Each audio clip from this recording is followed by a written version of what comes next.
മുമ്പത്തെ അധ്യായത്തിൽ Paul Brendon മെഹർ ബാബയെ കാണാനായി മെഹറാബാദ് ആശ്രമത്തിലെത്തിയ കാര്യം നാം കണ്ടിരുന്നു. അവിടെ വളരെ ലളിതമായൊരു മുറിയിൽ 3 ദിവസം താമസിച്ച് അദ്ദേഹം മെഹർ ബാബയുമായി ദീർഘസംഭാഷണങ്ങൾ നടത്തി.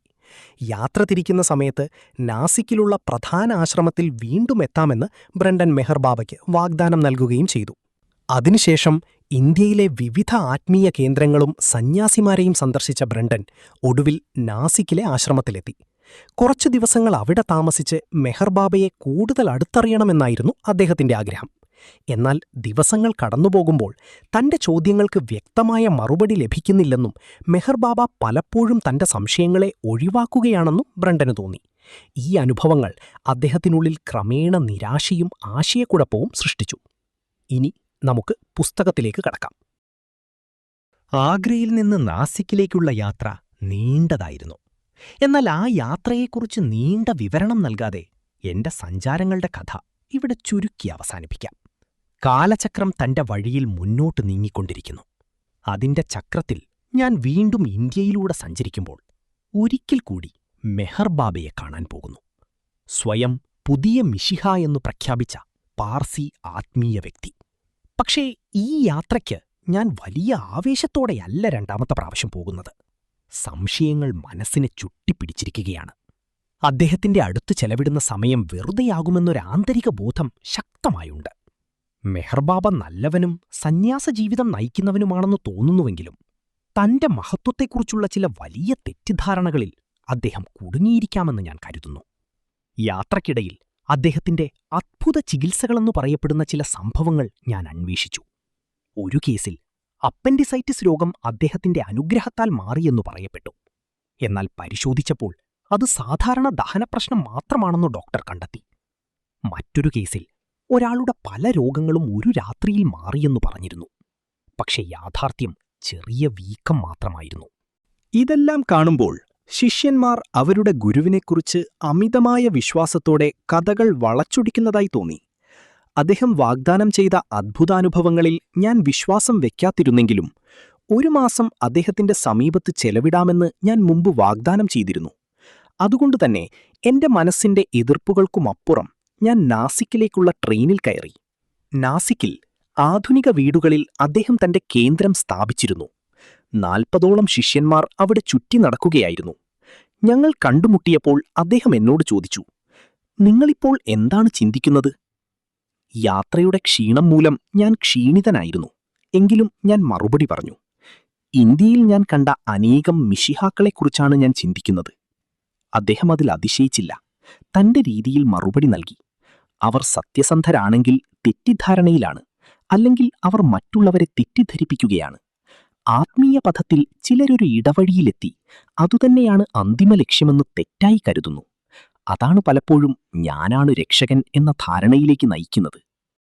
ഞാൻ പറഞ്ഞു, "ഇതേ വിശദീകരണം ഞാൻ മറ്റുള്ളവരിൽ നിന്നും കേട്ടിട്ടുണ്ട്. ഓരോരുത്തരും തങ്ങളെയാണ് ശരിയെന്ന് പറയുന്നത്." അദ്ദേഹം മറുപടി നൽകി, "അതു പ്രശ്നമല്ല. എല്ലാവരും അറിയാതെ തന്നെ എന്റെ ദൗത്യത്തിന് സഹായകരാണ്. സമയമെത്തുമ്പോൾ ലോകം തന്നെ എന്നെ തിരിച്ചറിയും. ഈ സാഹചര്യത്തിൽ കൂടുതൽ വാദപ്രതിവാദങ്ങൾ നടത്താൻ സാധ്യമല്ലെന്നു തോന്നി. അതിനാൽ ഞാൻ വിഷയം വിട്ടു. അടുത്ത 4 ആഴ്ചകൾ ഞാൻ അവിടെയുള്ള ഒരു വീട്ടിൽ താമസിച്ചു. മുൻവിധികൾ ഒന്നുമില്ലാതെ തുറന്ന മനസ്സോടെ എല്ലാം നിരീക്ഷിക്കണമെന്ന് ഞാൻ തീരുമാനിച്ചു. ദിവസേന ശിഷ്യന്മാരോടൊപ്പം സമയം ചെലവഴിച്ചു. അവരുടെ ജീവിതശൈലിയും മനോഭാവവും പഠിച്ചു. മെഹർ ബാബയും എനിക്ക് സമയം നൽകി. പല വിഷയങ്ങളിൽ സംസാരിക്കുകയും ചെയ്തു. പക്ഷെ അദ്ദേഹം മുൻപ് നൽകിയ അത്ഭുത വാഗ്ദാനങ്ങളെക്കുറിച്ച് ഒരിക്കൽ പോലും പരാമർശിച്ചില്ല. എന്റെ നിരന്തര ചോദ്യങ്ങൾ കാരണം അദ്ദേഹത്തിന്റെ നിർദ്ദേശപ്രകാരം വർഷങ്ങളായി എഴുതിവച്ചിരുന്ന രഹസ്യ ഡയറി കുറിപ്പുകൾ അദ്ദേഹം എന്നെ വായിക്കാൻ അനുവദിച്ചു. 2000 പേജുകൾക്കടുത്തുവരുന്ന ഈ രേഖകളിൽ അദ്ദേഹത്തിന്റെ ജീവിത സംഭവങ്ങളും ഉപദേശങ്ങളും പ്രവചനങ്ങളും അടങ്ങിയിരുന്നു. ഈ രേഖകൾ അദ്ദേഹത്തിന്റെ സ്വഭാവത്തെക്കുറിച്ചും കഴിവുകളെക്കുറിച്ചും കൂടുതൽ വ്യക്തത നൽകി. അവയിൽ ചില സംഭവങ്ങൾ വളരെ ശ്രദ്ധേയമായിരുന്നു. ഉദാഹരണത്തിന്, ഒരു യാത്രയ്ക്കിടെ തന്റെ ശിഷ്യനെ ശക്തമായി അടിച്ച സംഭവം രേഖപ്പെടുത്തിയിരുന്നു. അതിന് നൽകിയ വിശദീകരണം അത് ശിഷ്യന്റെ പാപങ്ങൾ കുറയ്ക്കാനായിരുന്നുവെന്നത് അന്യമായിരുന്നു. മറ്റൊരു സംഭവത്തിൽ കാണാതായ ശിഷ്യനെ കണ്ടെത്താൻ ശ്രമിച്ചപ്പോൾ അദ്ദേഹം സമീപത്ത് തന്നെ ഉറങ്ങിക്കിടക്കുന്നതായി പിന്നീട് കണ്ടെത്തി. ഭാവിയെക്കുറിച്ച് അറിവുണ്ടെന്ന് പറയുന്ന ഒരാൾക്ക് സമീപത്തുണ്ടായിരുന്ന ഈ കാര്യം പോലും അറിയാൻ കഴിയാത്തത് ശ്രദ്ധേയമായിരുന്നു. ഈ വിവരങ്ങൾ എന്റെ സംശയങ്ങളെ കൂടുതൽ ശക്തമാക്കി. മെഹർ ബാബ ഒരു സാധാരണ മനുഷ്യനാണെന്നും മാനസികമായ മാറ്റങ്ങൾക്ക് വിധേയനാണെന്നും തന്റെ ശിഷ്യരിൽ പൂർണ്ണ അനുസരണം ആവശ്യപ്പെടുന്നവനാണെന്നും ഞാൻ മനസ്സിലാക്കി. കൂടാതെ അദ്ദേഹത്തിന്റെ പല പ്രവചനങ്ങളും ശരിവരാത്തതായും രേഖകളിൽ കാണാമായിരുന്നു. ഉദാഹരണത്തിന്, ഒരു ലോകയുദ്ധം വരുമെന്ന് പലതവണ പറഞ്ഞെങ്കിലും ഓരോ തവണയും തീയതികൾ മാറി. ഇവയെല്ലാം കണ്ടപ്പോൾ എന്റെ സംശയങ്ങൾ ശക്തമായി നിലനിന്നു. എന്നിരുന്നാലും ഈ രേഖകളിൽ ചില ഉയർന്ന ആത്മീയ ചിന്തകളും പ്രചോദനപരമായ ആശയങ്ങളും ഉണ്ടെന്ന് ഞാൻ സമ്മതിക്കുന്നു. മെഹർ ബാബയ്ക്കൊരു ആത്മീയ പ്രതിഭ ഉണ്ടാകാം, എന്നാൽ അദ്ദേഹം തന്നെ പറഞ്ഞ ഒരു വാക്ക് ഇവിടെ ഓർമ്മിക്കുന്നു: മറ്റുള്ളവർക്ക് നന്മയെക്കുറിച്ച് ഉപദേശം നൽകാൻ കഴിയുന്നത് മാത്രം ഒരാളെ സന്യാസിയാക്കുകയില്ല. അത് ജ്ഞാനത്തിന്റെ അടയാളവുമല്ല. അവിടെ ഞാൻ കണ്ട ചില ബാലിശമായ പ്രവൃത്തികൾ, പൂർത്തിയാകാത്ത പ്രവചനങ്ങൾ, യുക്തിയില്ലാത്ത നിർദ്ദേശങ്ങൾക്ക് അന്ധമായി അനുസരിക്കുന്ന ശിഷ്യന്മാർ, ഇവയെക്കുറിച്ച് വിശദമായി പറയാൻ ഞാൻ തയ്യാറല്ല. ചിലപ്പോൾ ഈ ഉപദേശങ്ങൾ അനുയായികളുടെ പ്രശ്നങ്ങൾ കുറയ്ക്കുന്നതിനു പകരം കൂടുതൽ വർദ്ധിപ്പിക്കുന്നതുപോലും തോന്നി. എന്റെ താമസം അവസാനത്തിലേക്ക് കടന്നപ്പോൾ മെഹർ ബാബ എന്നെ ഒഴിവാക്കുന്നുവെന്നൊരു തോന്നലുണ്ടായി. അല്ലെങ്കിൽ അതെന്റെ ധാരണയായിരിക്കാം. കാണുമ്പോഴൊക്കെ അദ്ദേഹം വളരെ തിരക്കിലായിരിക്കും. കുറച്ചു നിമിഷങ്ങൾ സംസാരിച്ച ശേഷം ഉടൻ തന്നെ പോകും. ദിവസങ്ങൾ കടന്നുപോകുമ്പോൾ ഞാനൊരു തെറ്റായ സാഹചര്യത്തിലാണെന്ന ബോധം കൂടുതൽ ശക്തമായി. എന്റെ ഉള്ളിലെ അസ്വസ്ഥത അദ്ദേഹത്തിനും അറിയാമെന്ന് തോന്നി. അദ്ദേഹം വാഗ്ദാനം ചെയ്ത അത്ഭുത അനുഭവങ്ങൾ ഞാൻ കാത്തിരുന്നെങ്കിലും അവ സംഭവിക്കുമെന്ന പ്രതീക്ഷ എനിക്കുണ്ടായിരുന്നില്ല. ഒടുവിൽ എന്റെ പ്രതീക്ഷകൾ ശരിയായി. ഒന്നും സംഭവിച്ചില്ല. എനിക്ക് മാത്രമല്ല, മറ്റാരുടെയും ജീവിതത്തിൽ വ്യത്യാസമുള്ള ഒന്നും ഞാൻ കണ്ടില്ല. അദ്ദേഹത്തോട് കടുത്ത ചോദ്യം ചെയ്യൽ നടത്താൻ ഞാൻ ശ്രമിച്ചില്ല. കാരണം അതിന് ഫലമുണ്ടാകില്ലെന്ന് ഞാൻ തിരിച്ചറിഞ്ഞിരുന്നു. 1 മാസം കഴിഞ്ഞപ്പോൾ ഞാൻ മടങ്ങിപ്പോകാനുള്ള തീരുമാനം അറിയിച്ചു. അപ്പോൾ മുൻപ് നൽകിയ വാഗ്ദാനങ്ങൾ പൂർത്തിയാക്കാത്തതിനെക്കുറിച്ച് ഞാൻ ചോദിച്ചു. അതിന് മറുപടിയായി അദ്ദേഹം വളരെ ലളിതമായി ആ അനുഭവങ്ങളുടെ തീയതി 2 മാസം മാറ്റി വിഷയം അവിടെ അവസാനിപ്പിച്ചു. എനിക്ക് തെറ്റായിരിക്കാം, എന്നാൽ അദ്ദേഹത്തിന്റെ ഉള്ളിൽ ഒരു അശാന്തിയുണ്ടെന്ന് തോന്നി. എന്റെ സാന്നിധ്യത്തോട് ഒരു അസഹിഷ്ണുത പോലെ. ഞാനതിനെ വ്യക്തമായി കാണുന്നില്ലെങ്കിലും അനുഭവിച്ചു. എന്നിരുന്നാലും ഞാൻ വാദിക്കാൻ ശ്രമിച്ചില്ല, കാരണം അതിനർത്ഥമില്ലെന്ന് വ്യക്തമായിരുന്നു. വിട പറയുന്ന അവസാന നിമിഷത്തിലും അദ്ദേഹം തന്നെ ലോകഗുരുവാണെന്ന് ഉറച്ച വിശ്വാസത്തോടെ സംസാരിച്ചിരുന്നു. ഒരിക്കൽ പാശ്ചാത്യ രാജ്യങ്ങളിലേക്ക് പോകുമ്പോൾ എന്നെയും വിളിച്ചു കൂട്ടിക്കൊണ്ടുപോകുമെന്ന് പോലും പറഞ്ഞു. ഈ അനുഭവം എനിക്കൊരു പാഠമായി. ആത്മീയ ആനന്ദം വാഗ്ദാനം ചെയ്ത് മനസ്സിൽ അസ്വസ്ഥത മാത്രമേ നൽകുന്നുവെങ്കിൽ അത്തരം ദൈവിക ഗുരുക്കന്മാരെക്കുറിച്ച് എന്താണ് പറയാൻ കഴിയുക? ഈ വ്യക്തിയുടെ വിചിത്രമായ ജീവിതവും പെരുമാറ്റവും എന്തുകൊണ്ടാണ് ഇങ്ങനെയായത് എന്ന് മനസ്സിലാക്കാൻ സാധ്യമാണോ? പുറമേ നിന്ന് നോക്കുമ്പോൾ ചിലർ അദ്ദേഹത്തെ വഞ്ചകനായി അല്ലെങ്കിൽ കപടനായി വിശേഷിപ്പിച്ചേക്കാം. അത്തരത്തിലുള്ള വിലയിരുത്തലുകൾ ഉണ്ടെങ്കിലും അവ അദ്ദേഹത്തിന്റെ ജീവിതത്തിലെ ചില സങ്കീർണമായ വശങ്ങളെ വിശദീകരിക്കാൻ പര്യാപ്തമല്ല. അതിനാൽ ഞാൻ കേട്ട ഒരു മുതിർന്ന ന്യായാധിപന്റെ അഭിപ്രായം ഞാൻ സ്വീകരിക്കാൻ ശ്രമിക്കുന്നു. അദ്ദേഹത്തിന്റെ അഭിപ്രായത്തിൽ ഈ വ്യക്തി സത്യസന്ധനാണെങ്കിലും തെറ്റിദ്ധാരണയിൽപ്പെട്ട ഒരാളാണ്. അദ്ദേഹത്തിന്റെ സ്വഭാവത്തെക്കുറിച്ച് കുറച്ചാലോചിച്ചാൽ കാര്യങ്ങൾ കൂടുതൽ വ്യക്തമായേക്കാം. ആദ്യ കണ്ടുമുട്ടലിൽ അദ്ദേഹത്തിന്റെ ശാന്തതയും സൗമ്യതയും എനിക്ക് നല്ലൊരു പ്രതിഭാസം സൃഷ്ടിച്ചു. പക്ഷെ അടുത്തു കണ്ടപ്പോൾ അത് ശക്തമായ ആത്മസ്ഥൈര്യമല്ല, മറിച്ച് ദുർബലമായ സ്വഭാവവും ക്ഷീണിതമായ ശരീരവും പ്രകടിപ്പിക്കുന്നതാണെന്ന് തോന്നി. പലപ്പോഴും അദ്ദേഹം തീരുമാനങ്ങളിൽ ഉറച്ച നിലപാടെടുക്കാത്ത ഒരാളായി തോന്നി. സാഹചര്യങ്ങളും മറ്റുള്ളവരുടെ സ്വാധീനവും അദ്ദേഹത്തെ എളുപ്പത്തിൽ ബാധിക്കുന്നതായി കാണപ്പെട്ടു. അദ്ദേഹത്തിന്റെ പെരുമാറ്റത്തിൽ ചിലപ്പോൾ അപ്രതീക്ഷിതമായ മാറ്റങ്ങൾ കാണാമായിരുന്നു. അദ്ദേഹം വളരെ വികാരാധീനനാണെന്നും ചിലപ്പോൾ നാടകീയമായ രീതിയിൽ തന്റെ പ്രവർത്തനങ്ങളെ അവതരിപ്പിക്കാനാണ് ഇഷ്ടപ്പെടുന്നതെന്നും തോന്നി. തന്റെ ജീവിതം മറ്റുള്ളവരുടെ മുന്നിൽ അവതരിപ്പിക്കുന്നതിൽ കൂടുതൽ ശ്രദ്ധിക്കുന്ന ഒരാളെന്നുപോലും പറയാം. ചിലർക്ക് അത് ഗൗരവമായി തോന്നിയേക്കാം, എന്നാൽ മറ്റു ചിലർക്ക് അതിലൊരു നാടകീയതയോ പോലും കാണാനാകും.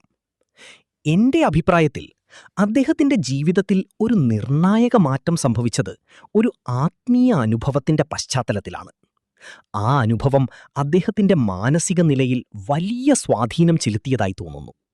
അതിനു മുമ്പ് ആത്മീയതയിലോ തത്വചിന്തയിലോ അദ്ദേഹത്തിന് വലിയ താൽപ്പര്യമില്ലായിരുന്നു എന്ന് ചിലർ പറഞ്ഞിട്ടുണ്ട്. അതിനാൽ ആ അനുഭവം അദ്ദേഹത്തെ ഒരുപാട് മാറ്റങ്ങളിലേക്ക് നയിച്ചു. എന്നാൽ ഇത്തരം പെട്ടെന്നുള്ള ആത്മീയ അനുഭവങ്ങൾ ചിലപ്പോൾ വ്യക്തിയുടെ മനസ്സിനെ അസന്തുലിതമാക്കാനിടയാക്കാം. അതായത്, ഉയർന്ന ആത്മീയ അനുഭവങ്ങളും അതിനോടൊപ്പം വരുന്ന ആവേശവും വ്യക്തിയുടെ യാഥാർത്ഥ്യബോധത്തെ ബാധിച്ചേക്കാം.